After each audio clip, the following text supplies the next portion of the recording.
Hola, buen día. Estamos acá en la ciudad de Viedma, en Río Negro, acá con una gran amiga, la señora Olga Baresic, a quien conocí allá en San Luis por los años donde ella intentaba también allá en San Luis sembrar la semillita de los cuidados paliativos en esa ciudad. Ahora ella vive acá en Viedma y está tirando sus líneas acá, esperando también de que la semilla de los cuidados paliativos prenda en una comunidad donde todavía también el tema de los pacientes en el final de la vida, las personas al final de la vida, es un tema que sigue siendo un tema tabú. Bueno, casualmente es lo que queríamos trabajar en estos días y bueno, ir viendo lo que significa de pronto lo que es cuidados paliativos, también cómo se va haciendo con cada uno de los equipos y cómo se fue originando en casi todo el país, así con voluntades de voluntarios y que a veces hay que sostenerlo en el tiempo. Bueno, la planificación, las medidas, las puertas que se tocan, las puertas que se abren, las puertas que nunca se abren, que cuestan, y bueno, ese es digamos, el dime y direte que tienen casi todas las personas que intentan hacer cuidados paliativos en el país, en una sociedad todavía donde la muerte y el tema de los moribundos es un tema tabú, un tema que no se habla, un tema que no se toca. Bueno, acá lo dejamos con Olga, y vamos a empezar a hacer algunas preguntitas. Bueno, muchas gracias, Marcelo. Primero por venir, hacía tiempo que no te veía. Gracias por llegarte a Viedma. Compartir con vos, como siempre digo, estos encuentros son parte de la vida y tan importante cuando uno habla de los cuidados paliativos, que siempre hacemos referencia o se hace referencia a la muerte.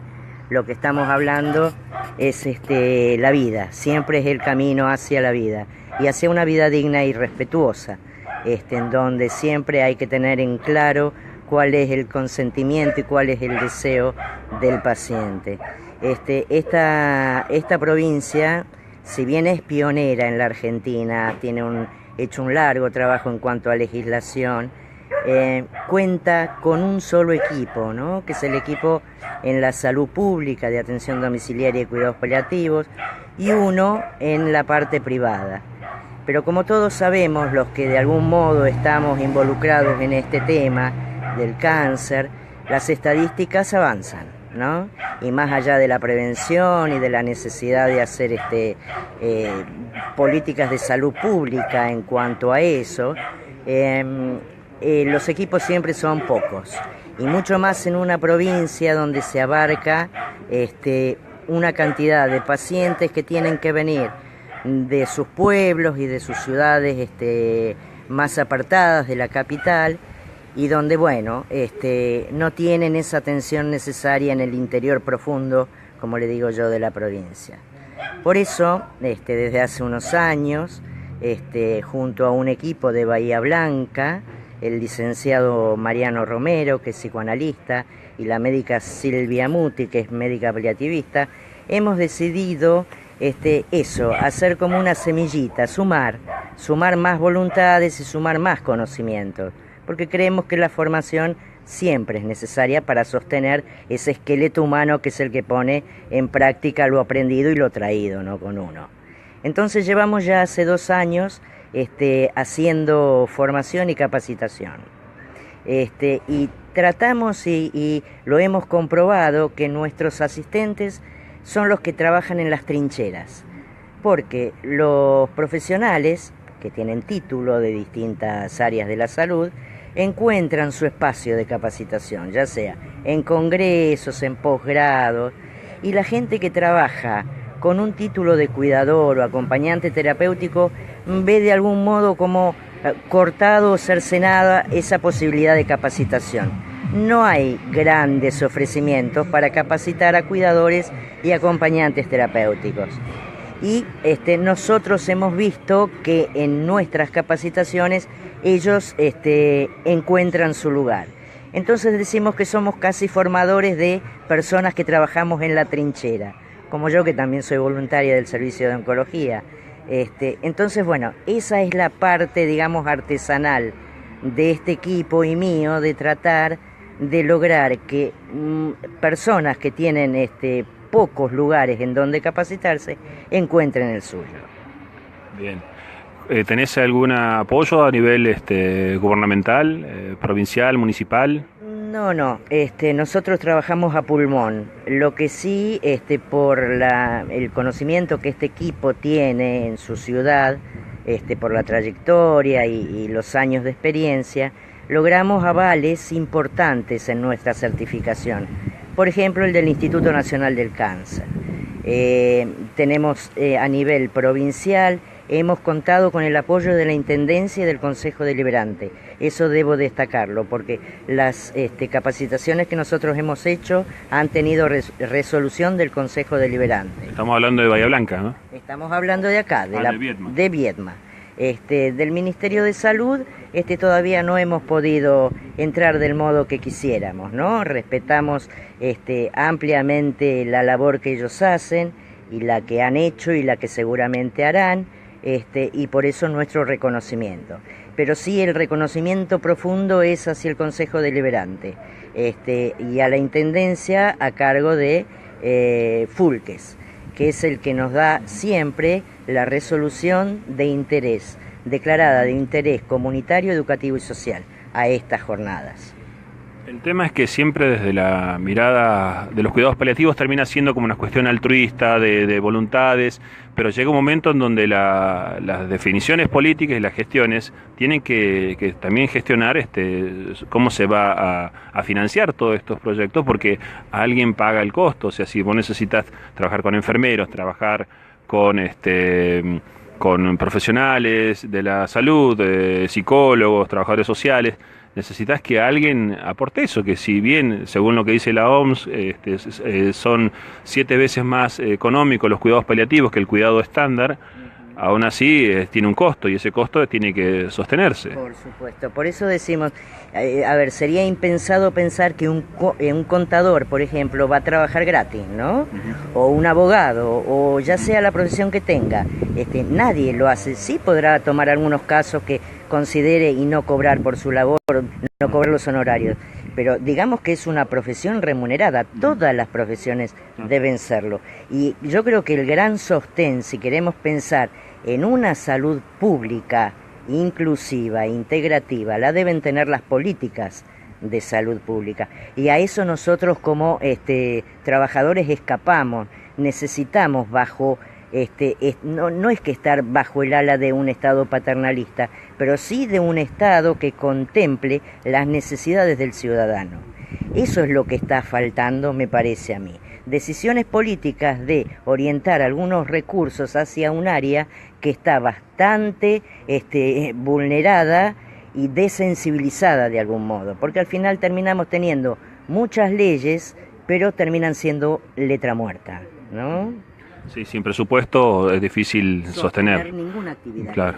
Claro, porque recuerdo en los años anteriores la ley nacional también quedó ahí a mitad de camino. Claro. La ley nacional de cuidados paliativos quedó con media sanción, creo que de senador o de diputado, no me acuerdo, y faltó la otra media sanción. Sí. De todas formas, la ley está, la ley de muerte digna está y todavía no se cumple en muchos lugares. Se sigue ensañándose con algunas personas en esos momentos de los últimos días de la vida. Y aún siendo ilegal, hoy en día es ilegal que alguien se ensañe con una persona que haga tratamientos desproporcionados a la situación o a la mejoría probable teórica, aunque sea.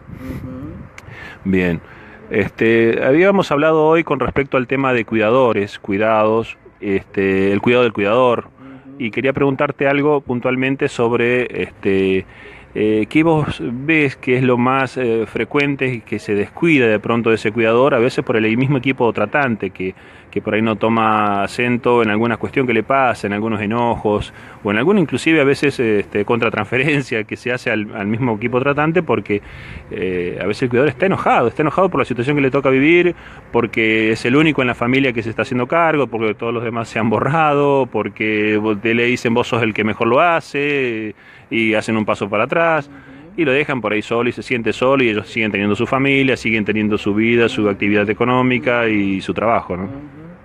Precisamente es así. Muchas veces uno, yo lo digo también en lo personal, me ha tocado ser cuidadora, y uno a veces lo toma desde el punto de vista que uno cree que uno no lo va a hacer, uno lo va a hacer mejor que otro, ¿no? Entonces también muchas veces entra en juego esa cuestión de omnipotencia de uno, de pensar que si no lo hago yo, nadie lo va a hacer mejor que yo, o porque con eso estamos también tironeando del paciente y de la persona. Yo lo quiero más porque lo cuido más, yo estoy más atenta, yo dejo mi vida, yo dejo todo por él y para él, cuando en realidad lo que hay también, y tiene que ver con cierta culpa, es que si no hago todo, hasta lo sobrehumano, no lo estoy queriendo bien y no se va a curar. Muchas veces el cuidador tiene el deseo inconsciente de que su excesivo cuidado le va a permitir a ese ser querido salir de esa cama. Entonces mucho de ese proyecto que no se cumple, después también se vive con culpa. El cuidador tiene una sensación de culpa siempre, una vez que tiene que atravesar su duelo, en el caso de que el paciente fallezca, de que no ha hecho lo suficiente. Nunca es suficiente. Eso del todo, ¿no? De hacer todo. ¿Cómo se puede hacer todo? Claro, nadie puede hacer el todo del todo, porque todos estamos en falta. Sí. Todo lo que nosotros podemos hacer siempre será imperfecto, pero no por eso tendremos la mejor intención de hacerlo, ¿no?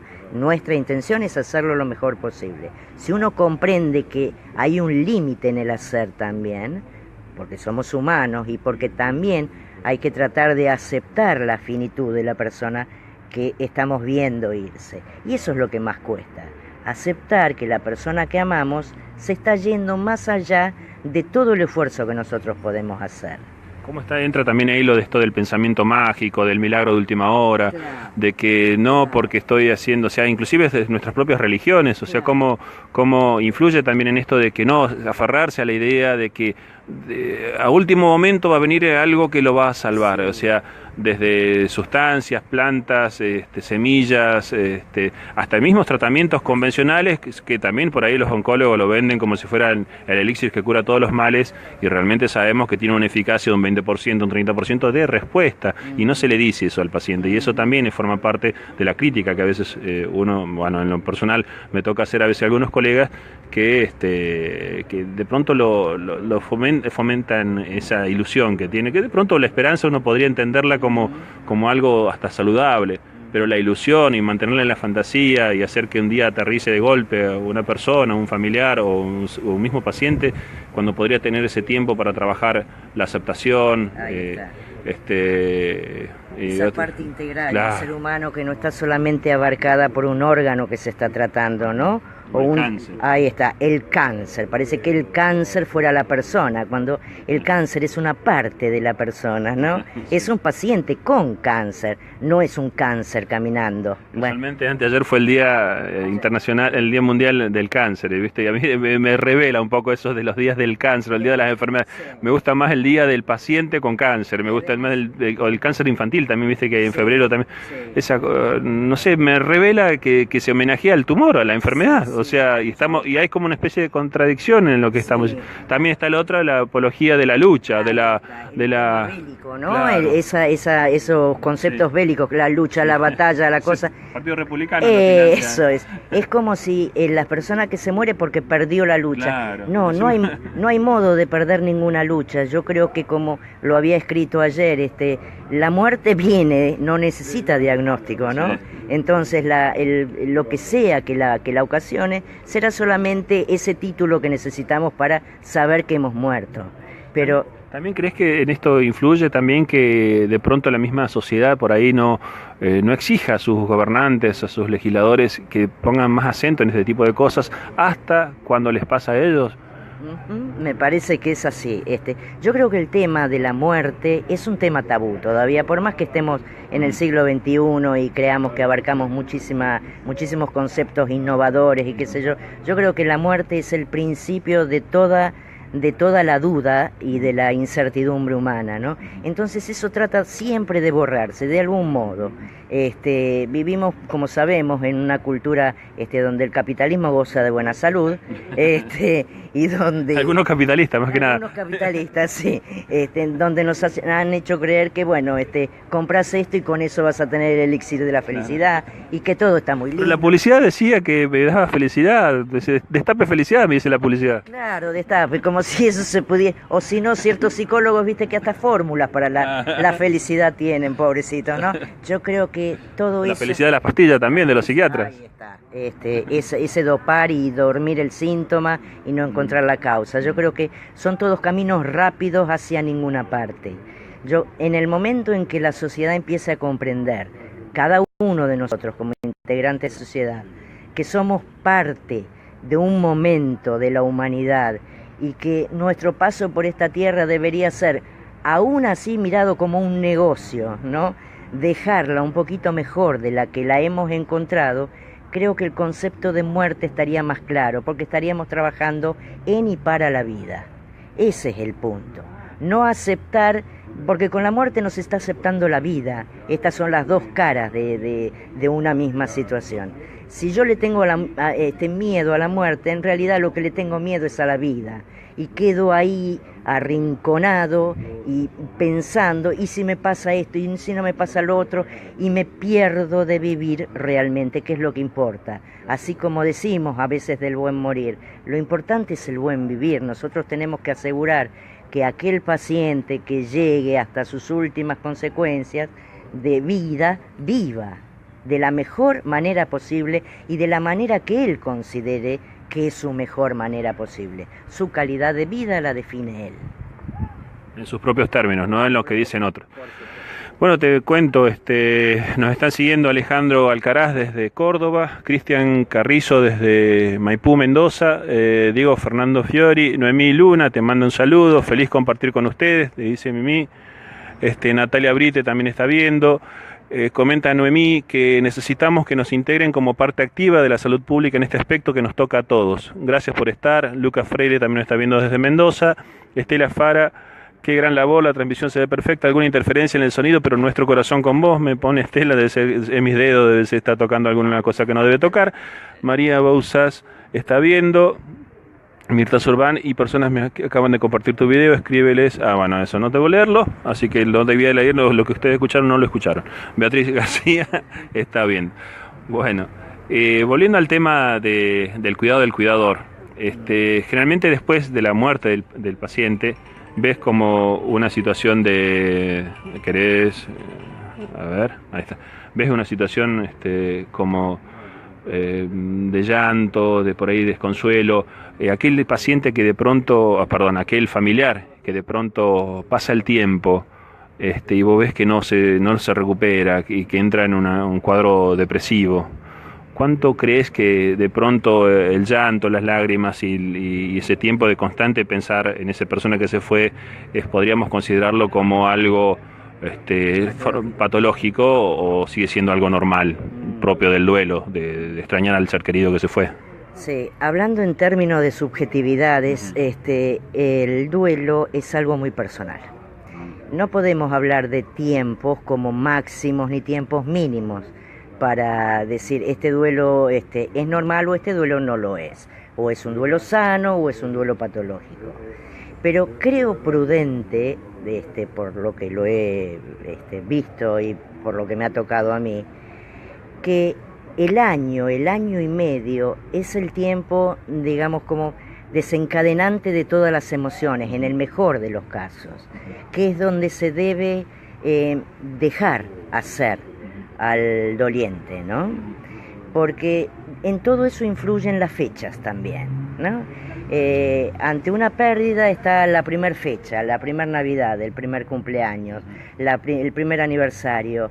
Todo eso que el año anterior se vivió con la persona amada, este año no está. Entonces es el momento de mayor nostalgia y de mayor melancolía, porque uno recuerda, el año pasado he hecho esto con fulano, con mengano. Creo que a partir del siguiente año, cuando esa fecha nos remita a lo que yo he hecho ese día, creo que ahí se va como destapando ese momento de excesivo sufrimiento. Una de las peores cosas que uno le puede decir en esos primeros tiempos a alguien que está sufriendo la muerte de un ser querido es: ya va a pasar, Vos sos joven. Vos sos fuerte, tenés que ser fuerte, hacelo por los chicos. Hacelo por todo el mundo menos por vos, ¿viste? Dormite y viví como si nada hubiera pasado, cuando en realidad ha pasado una catástrofe por la vida de una persona.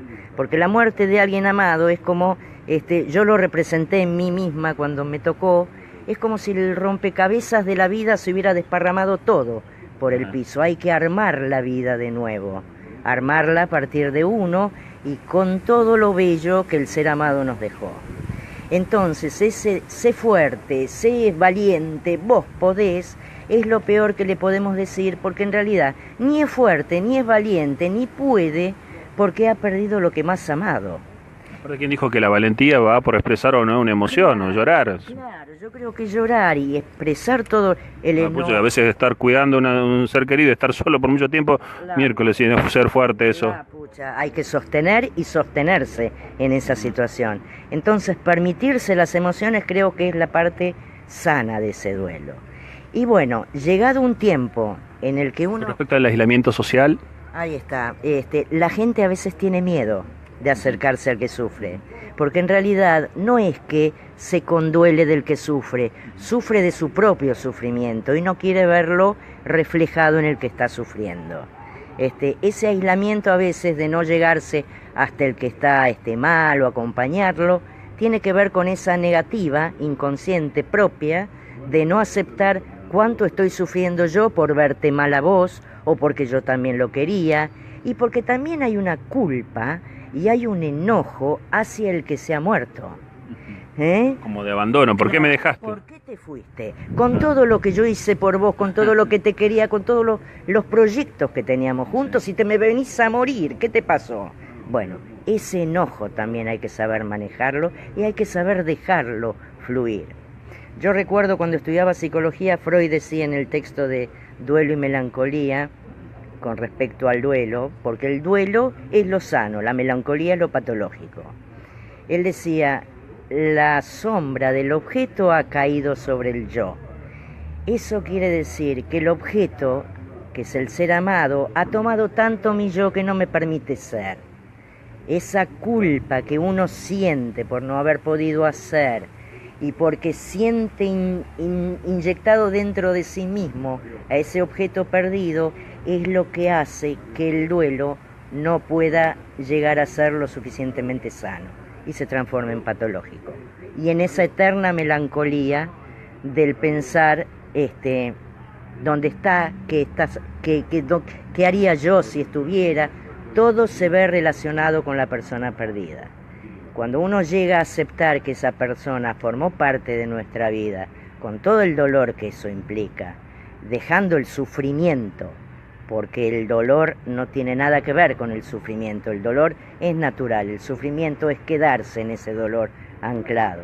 Cuando uno entiende que el paso por la vida de esa persona ha sido enriquecedor y que eso formará parte siempre del cofre, digo yo, no contaminado de nuestra alma, y puede luego todo ese amor volcarlo en el resto, en la vida, en sus proyectos, en sus otros amores, creo que ahí empieza a saber por qué sufrió y cuál es la parte que esa persona tuvo en su vida. Bueno, Beatriz García dice que es indispensable tu comunicación para quienes estamos transitando este camino por uno u otro motivo. Gracias, gracias, hace un agradecimiento personal. Bueno, acá al costado estamos viendo acá al costado al Río Negro.